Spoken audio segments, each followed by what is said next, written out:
Hey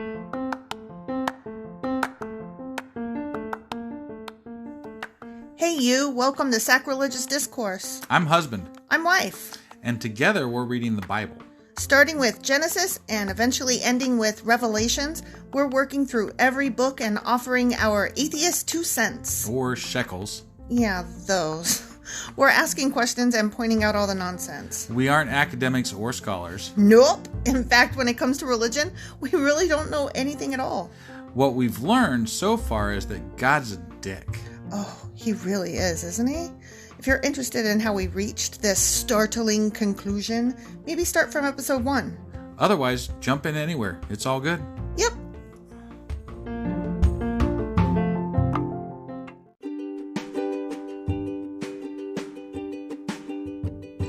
Hey wife, we just got a new sponsor. It's Anchor. They must think we're doing something right because they picked us back up. That's amazing. Want to hear something even more amazing? Yeah?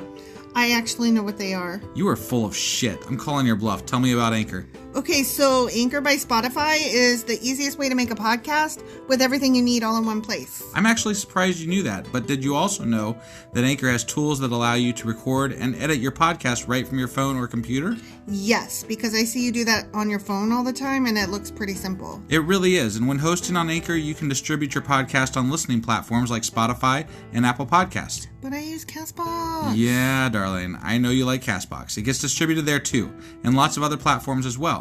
And how much are we paying for this awesome service? Absolutely nothing. Coolio! So then we should tell people to download the Anchor app or go to anchor.fm to get started? Yep, do it now. Husband. Wife. 'Tis Q&A. It is. Saturday. Right, it's not Tuesday, it's Saturday. It's not Tuesday. Yeah. We're averse to change, so this is going to take a few minutes to... Hours, days, weeks, years. A lifetime. Yeah, something like that. To get used to. Yeah, but here we are on a Saturday. Doing a Q&A. Doing a Q&A. For 2 chapters instead of a whole week, because we only have 2 chapters this week. Yeah, so I kind of want to apologize up front. We don't have a lot this week. There's no questions. There's no questions. I mean, we have one thing I think we're going to cover. Yeah, it's about Augie. Yeah, and his bed. And his bed. All right, so let's go jump into this? Yeah. All right.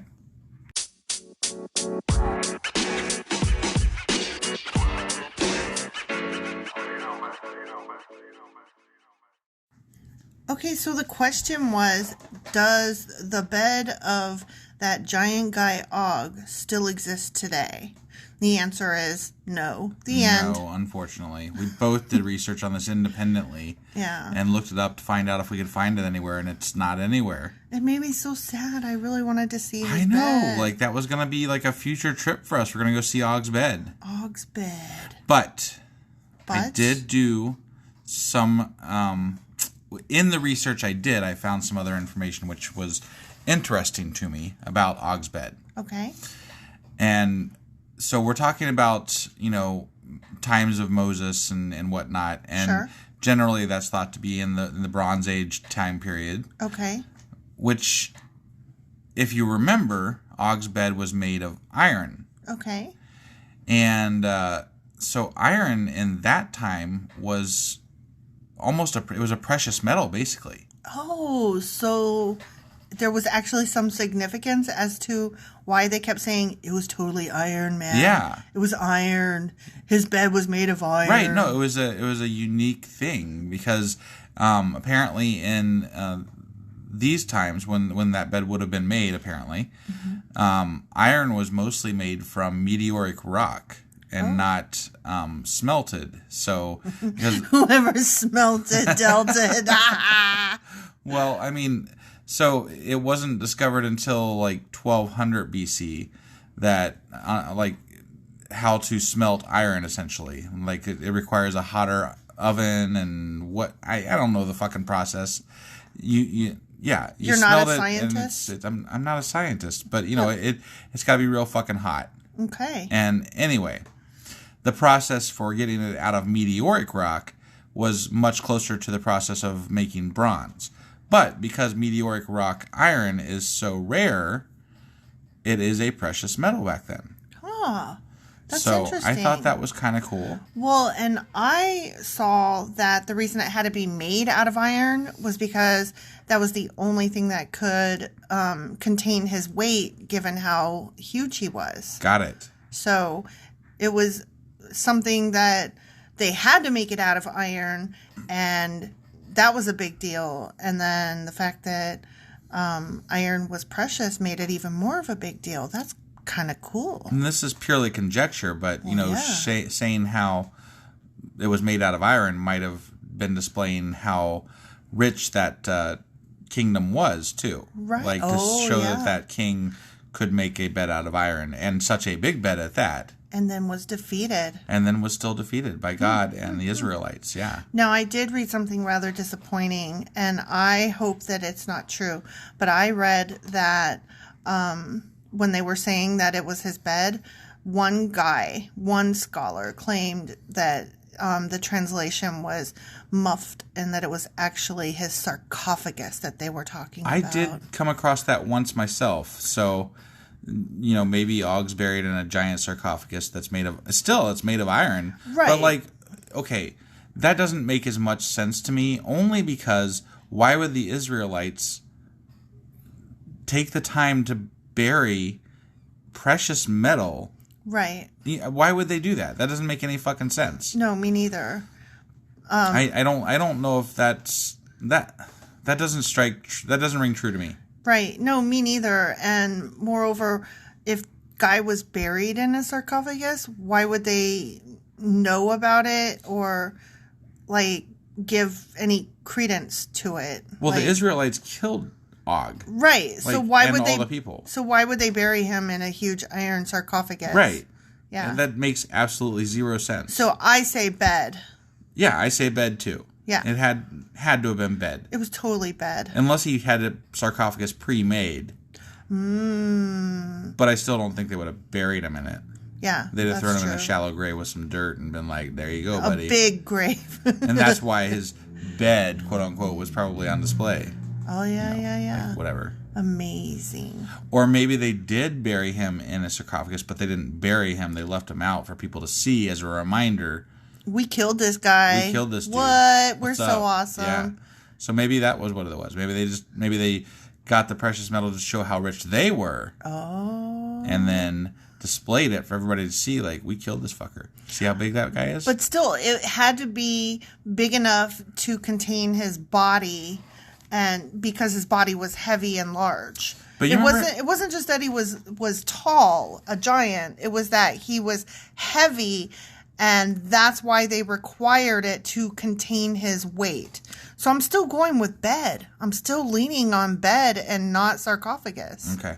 I mean, that was the general consensus that I saw was bed, and obviously the Bible itself says bed.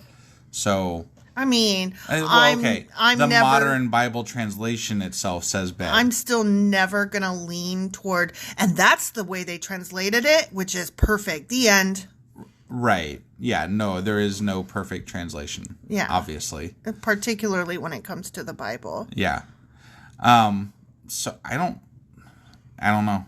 But yeah, that's really about all we had to talk about today. I mean, I read a really cool Jewish fairy tale. Oh, yeah. It was really neat. You should kind of go over the gist of the story about Og, because, we did touch on this in the Q&A previously. The last time. Yeah.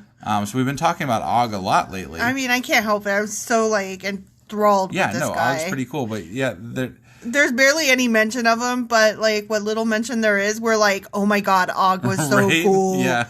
So this fairy tale said something to the effect that, I don't know if you recall that I said that there was one theory that he was a giant and that he was long-lived, had lived for thousands of years, and that the way he escaped the flood was by stowing away on the ark, on Noah's Ark. Yeah, no, right? I thought that was really cool. I actually mentioned it on Twitter, and then somebody asked me about it, and that's why I kind of asked you again about it. And that's where I came across this fairy tale when I was trying to look up links for you, was this fairy tale set, it told a story of Og begging Noah, can I please get on the ark? And it wasn't because he was scared of dying. I mean, he's a giant, so the flood ain't gonna touch him. Right. In this fairy tale, he was afraid that the flood would wipe out all his food. Yeah. And so he wanted to be able to continue surviving by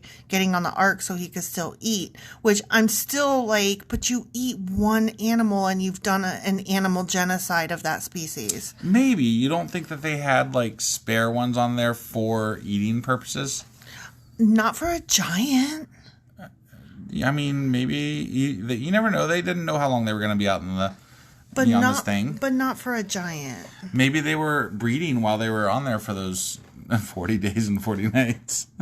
I don't fucking know. Or whatever the fuck it was. All I know is that in this fairy tale, Noah was looking for a unicorn. And he was like, how am I going to find a unicorn? And so the giant, Og, was like, dude, I'll totally find you a unicorn, but you have to let me on the ark. Right. And Noah was like, okay, whatever.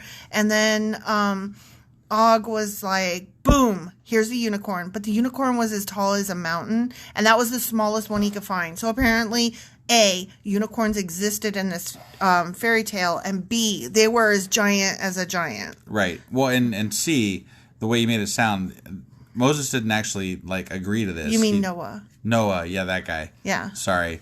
Noah didn't actually agree to let Og on the ark if he found a unicorn. Right. But Og just went ahead and found a unicorn. Because he was like, if I find a unicorn, you're totally going to let me on. Right. And Noah was like, sure, okay, whatevs. Yeah. No, but you do you, boo. And so then Og found this giant-sized unicorn, the smallest one that he could find, and Noah was like, dude, how is this going to fit on the fucking ark? This is not going to work. So he created a rope and tied it around the unicorn's horn and let the poor beast swim alongside the fucking ark during the flood. Yeah, and he would just like throw food out the window to it. And then Og was like, womp womp, but guess what? I still win because I am going to ride the unicorn. So he hopped on the unicorn as it floated by. Yeah. And that's how he made it through the flood. That poor unicorn had to swim behind an ark and carry a giant. Alongside, not behind. Whatever. Alongside an ark. So. And, carry a giant on his back. Right. And so then... Og was like, every bit of food that you throw to this unicorn, I'm totally going to eat. So, boom, you're a bitch. Right. And then Noah was like, well, then... Here's the thing. Apparently, they could also feed a unicorn the size of a goddamn mountain. That's true. Yeah, I don't understand any of it. That wouldn't even fit on the fucking ark. Yeah, I don't understand any of it. So, then Noah was like, this is gonna go bad. So he was like, look, dude, I will feed you and keep you alive and whatever, but you have to promise that you will serve me and all my progeny forever after. Right. And Og was like, yeah, sure, totally, whatever. Mm-hmm. And I mean, wouldn't you say that? Yeah. If they're how do you here's what what was Noah thinking? How do you make a giant? Like, how do you enforce that? Right, because he's probably a giant. Just squash you. He could step on you. Right, there's only like 5, 6 you guys, whatever. I mean, in this fairy tale, Og at one time, apparently he shrunk over time, but at one time he was so huge, he would heat up fish by just putting it toward the sun. Yeah. And so I don't know how you would like actually enforce this deal, but then so Og was like, yeah, that sounds great. I'll totally be a slave to you 6 or 7 dudes. Sure, whatever. Right. And so then when the waters receded, then Og was like sad because he was like, oh no, now I'm really going to have to be a slave to these guys. Which again, why? But okay, whatever. I'm not the author of this story. Sure. So he started crying because he was apparently a lazy giant because apparently giants are lazy. And Noah was like, dude, you're going to flood the fucking planet again? Could you not? And so Og was like... Could you... Okay, you're talking about a guy that could almost, like, fry fish on the sun. Mm-hmm. Can you imagine talking to them that way? Like... No. That's not okay. No. His tears could flood the earth again? Yeah. No. Right? What happens when you gotta take a piss? Oh my gosh. Or shit. Yeah, I don't even want to know how that worked. So Og served him for just a little bit, like helping them build their new houses and all that. Right. And then over time, he totally forgot about his promise, and that's when he got defeated and, you know, had a giant bed. Right. And then the end. 3,000 years later. Right. Right. Yeah.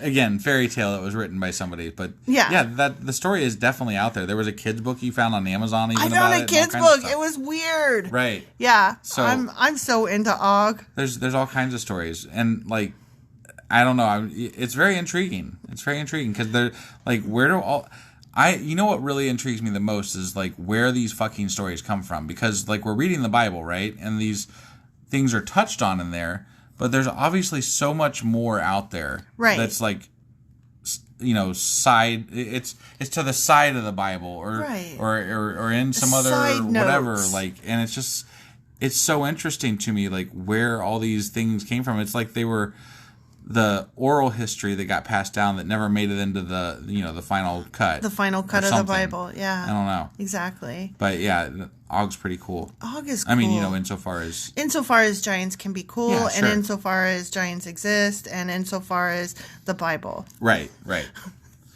Well, I don't think we have a lot more. Do you have anything else to add about Og? No, that was it about Og. And, you know, I tend to think that that'll probably be the last we hear of him. So probably. So we did him good. We covered him quite a bit. We did him more justice than we did Nimrod. Right. Or yeah. Who was the other guy we had a crush on? I mean, there was Steve. But okay, but you made Steve up. You made him up. Who was the other guy that we had a crush on? Holy shit. Okay, we'll have to get back to you on that, or maybe you guys could refresh our memory. Right, I'm having trouble remembering. But I think that we should create some kind of like calendar where every month is a different like Zach Diss's favorite Bible characters that were like not really right. Yeah, I mean, we need an artist though to do that for us. Anybody know a good artist? Send us an email. Yeah, that'd be great. Reach out to us. Help us make a calendar. At the very least, so far we've got Nimrod and Og. Yeah, definitely. There was somebody else I know, but sure, we'll figure it out. But we're working we definitely our way throw through. Steve in there. Steve's got to be in there, in my opinion. I think Steve maybe is the guy that is like the work behind this. Yeah, you know what I mean. Totally. Like he can be the narrator. This is like a deep cut for our fans that have been with us forever. So. Yeah. My God. All right, let's get the hell out of here. We're gonna have 5 episodes to pull from next week for our Q&A, so hopefully we'll have more material. And then tomorrow, if you guys need to catch up on what you missed this week, we're gonna have a wrap up of all 3 episodes this week and 1 episode tomorrow. So. Yep. And then we'll see you again for Deuteronomy chapter 5 on Monday. Yep. All right. Talk to you. Bye. What? See you. Bye. Bye.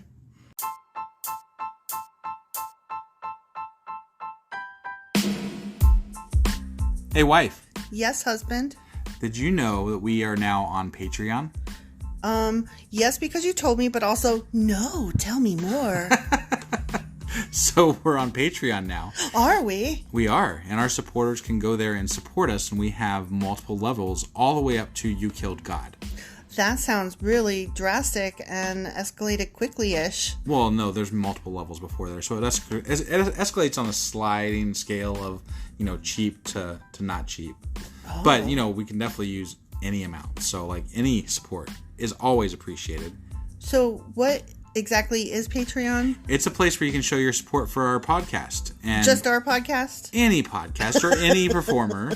But, you know, we're the ones that, you know, you're listening to right now. So maybe you should, you know, support us. That'd be awesome. That would be awesome. But we love you anyway. So all you got to do is go to Patreon, look up Sacrilegious Discourse. It's actually patreon.com/sacrilegious discourse is our actual main page there. So head on over and send us some love. Yeah.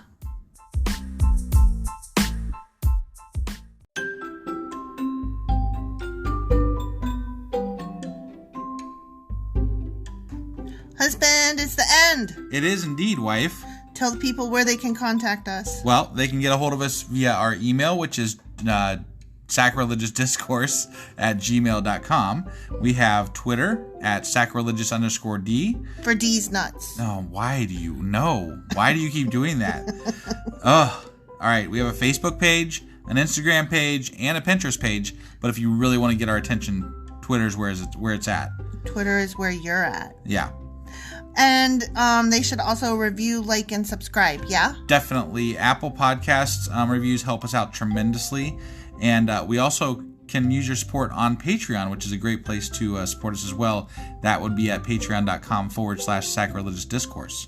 Don't forget to say thanks. Thanks. Okay, bye. Bye.